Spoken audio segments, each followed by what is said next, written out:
Welcome to the Rim Break Rodeo. We hope this video helps. You start by powering up and preparing the environment. Plug the USB-C cable in, charge for 30-40 minutes until the LED indicates ready, and install the Beats app on your phone.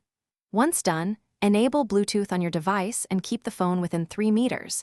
This reduces pairing failures. Make sure other nearby Bluetooth gadgets are off to avoid interference. You'll see the LED pulse. Hold the power button to enter pairing mode, and follow the app prompts to begin the connection process. You now pair and configure settings to match how you listen.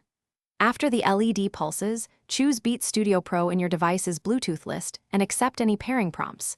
A PIN is rare but possible. Once paired, open the Beats app to check for firmware updates.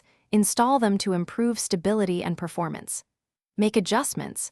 Switch between noise canceling and transparency, try spatial audio, and pick an EQ preset. Make sure the ear cushions fit snugly. A good seal improves bass and noise isolation. Finish with validation and a quick troubleshooting plan. Play music and check the mic with a voice memo or test call. Listen for dropouts and ensure ANC behaves as expected. If audio is distorted or controls unresponsive, reset the headphones by holding power plus volume down for 10 seconds, then repair. Make sure firmware is current and batteries are charged. If issues persist, forget the device in Bluetooth settings on your phone and perform the pairing process again.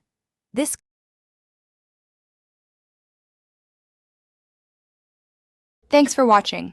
Consider subscribing if we helped you.